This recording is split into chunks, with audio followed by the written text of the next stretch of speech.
MP तक, MP का number 1 YouTube channel.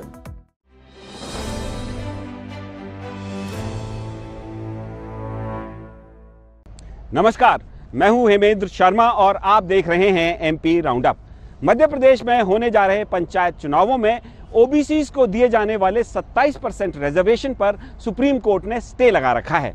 Supreme court ने ये स्टे कांग्रेस पार्टी द्वारा दायर एक एसएलपी पर अपना फैसला सुनाते हुए लगाया, लेकिन कांग्रेस पार्टी का कहना है कि उन्होंने कभी भी कोर्ट से ये रिलीफ नहीं मांगा और ओबीसीज को दिए जाने वाले आरक्षण के खिलाफ कभी भी कोई याचिका दायर नहीं की। दूसरी तरफ बीजेपी का कहना है कि यदि कांग्रेस पार्टी कोर्ट नहीं जाती तो ओबीसीज को दिए जाने वाले आरक्षण पर स्टे नहीं लगता। दोनों ही पार्टीज खुद को ओबीसीज का हिमायती बताने की कोशिश कर रहे हैं और साथ ही साथ एक दूसरे को ओबीसीज का दुश्मन साबित करने की भी पूरी कोशिश कर रहे हैं। इसी कड़ी में मंगलवार को ओबीसी आरक्षण मुद्दे पर कांग्रेस पार्टी ने विधानसभा में स्थगन प्रस्ताव लाया, जिस पर चर्चा करते समय दोनों ही दलों ने एक दूसरे पर ओबीसी का विरोधी होने का आरोप लगाया, लेकिन अंत में दोनों ही दल सुप्रीम कोर्ट द्वारा लगाए गए स्टे को वकेट कराने के लिए एक साथ कानूनी कार्रवाई करने के लिए तैयार हो गए। अब सुप्रीम कोर्ट खुद ही के स्टे को कब और कैसे वकेट करता है ये जरूर देखने वाली बात होगी, लेकिन सवाल ये उठता है कि मध्य प्रदेश में ओबीसी को अपनी तरफ आकर्षित करने के लिए क्या भारतीय जनता पार्टी और कांग्रेस के पास सिर्फ और सिर्फ आरक्षण एक मुद्दा है, और क्या ओबीसी को आरक्षण के झुंझुने से बहलाया जा सकता है? इस मुद्दे पर आज हम चर्चा करेंगे सीनियर जर्नलिस्ट रंजन श्रीवास्तव से, लेकिन उससे पहले एक नजर प्रदेश की बाकी अहम खबरों पर। भिंड जिले में वन विभाग की एक महिला रेंजर के साथ आरा मिल के मालिक का बदतमीजी का वीडियो वायरल हो रहा है। दरअसल सोमवार रात को रेंजर सपना बिसारिया ने एक बबूल की लकड़ी से भरा ट्रक पकड़ा, जिसके बाद आरा मिल मालिक प्रदीप ओझा ने सड़क पर ही हंगामा करना शुरू कर दिया और रेंजर पर रिश्वत मांगने के आरोप लगाने लगा। बिसारिया ने दावा किया है कि उनको ट्रक छोड़ने की एवज में रिश्वत की पेशकश की गई, लेकिन जब उन्होंने रिश्वत लेने से इनकार कर दिया तो आरा मिल मालिक ने हंगामा शुरू कर दिया। मंडला में कृषि विभाग में पदस्थ उप संचालक एस मरावी को रेप केस में गिरफ्तार किया गया है। मरावी के खिलाफ उनकी एक महिला सहकर्मी द्वारा रेप का आरोप लगाया गया है। पुलिस के मुताबिक पीड़ित महिला ने आरोपी अफसर पर लंबे समय तक दैहिक शोषण करने का आरोप लगाया है। पुलिस ने आईपीसी की धारा 376 समेत आईटी एक्ट की धाराओं में मामला दर्ज किया है। कटनी जिले में एक 80 साल के वृद्ध की मौत के बाद जब उनके घर वालों ने अंतिम संस्कार में पहुंचने से इनकार कर दिया तो पुलिस ने अपना मानवीय चेहरा दिखाते हुए मृतक कौशल प्रसाद मिश्रा का पूरी हिंदू रीति रिवाजों से अंतिम संस्कार करवाया। पुलिस के मुताबिक मृतक मिश्रा के बड़े भाई 85 साल के हैं, जो खराब स्वास्थ्य की वजह से अपने भाई के अंतिम संस्कार में नहीं आ पाए। मृतक की 2 बेटियां भी हैं, जिनसे पुलिस ने संपर्क किया, लेकिन उन्होंने भी आने से इनकार कर दिया। बड़े बड़े सरकारी दावों के बावजूद श्योपुर में यूरिया की किल्लत लगातार बढ़ती जा रही है, जिसकी वजह से किसान परेशान हो रहे हैं। विपणन संघ के वितरण केंद्र पर खाद के लिए किसानों की लंबी लंबी कतारें देखने को मिल रही हैं और कड़ाके की ठंड के बावजूद महिला किसान भी कतारों में लगने के लिए मजबूर हैं। यूरिया की किल्लत की वजह से वितरण केंद्र पर मंगलवार को भी जमकर हंगामा हुआ। और अब बारी पंचायत चुनावों में ओबीसी को दिए जाने वाले आरक्षण पर सुप्रीम कोर्ट के स्टे की। हमारे साथ इस मुद्दे पर चर्चा करने के लिए मौजूद हैं senior journalist mister Ranjan Srivastava. Sir, आपका स्वागत है। नमस्कार सर।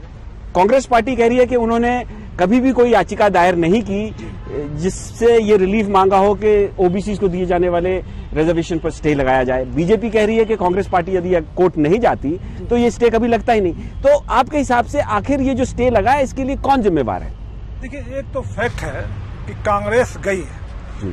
कांग्रेस ने शुरू में कहा कि हमने कोई याचिका दायर नहीं की, लेकिन जो लोगों ने दायर किया वह कहीं ना कहीं प्रदेश अध्यक्ष के करीबी थे। एक जी सैयद जफर करके जो है, दूसरे कोई वो भी कांग्रेस के थे। तो यह मैसेज जरूर था कांग्रेस गई है, लेकिन ये भी फैक्ट है कांग्रेस ने नहीं कहा कि हमें आरक्षण नहीं चाहिए। कांग्रेस का मुद्दा था कि जो डिलिमिटेशन प्रोसेस उन्होंने अपने समय में किया, जब सरकार थी, तो उसको लेकर के जब बीजेपी सरकार आई उन्होंने उसको रद्द कर दिया ऑर्डिनेंस के द्वारा। तो उनका ये कहना था कि जो हमने डिलिमिटेशन किया था आपने रद्द कर दिया।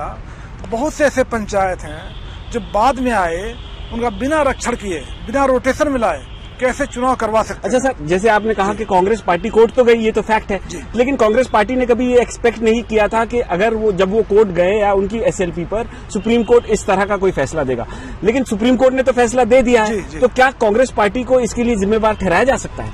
नहीं, देखिए कांग्रेस ने डिमांड तो नहीं किया, तो मैंने इनको सीधे जिम्मेदार तो नहीं ठहरा सकते, लेकिन फैक्ट है कि ना तो कांग्रेस ना बीजेपी कोई नहीं चाहता था कि आरक्षण ना हो, दोनों चाहते थे। लेकिन उसके बीच में आ गया महाराष्ट्र, सुप्रीम कोर्ट ऑलरेडी उसको स्टे कर चुका था, और स्टे करने का वैज्ञानिक आधार है। सुप्रीम कोर्ट का कहना है कि जो रिजर्वेशन आप दे रहे हो उसे मना नहीं करे सुप्रीम कोर्ट। सुप्रीम कोर्ट कह रही है कि आप उसको डाटा दीजिए, डेटा कहाँ आपके पास। अच्छा सर, आज कांग्रेस पार्टी ने विधानसभा में इसी मुद्दे पर स्थगन प्रस्ताव लाया, जिस पर चर्चा हुई।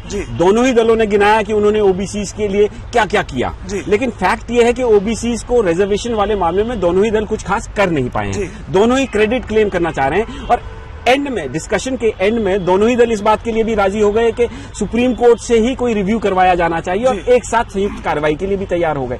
तो इस बात को आप कैसे देखते हैं कि ये ओबीसीज को क्या कहीं बेवकूफ तो नहीं बनाया जा रहा? नहीं, जो भी आप डिसीजन ले रहे हैं उसका आधार नहीं दे रहे हैं, चाहे कांग्रेस और बीजेपी।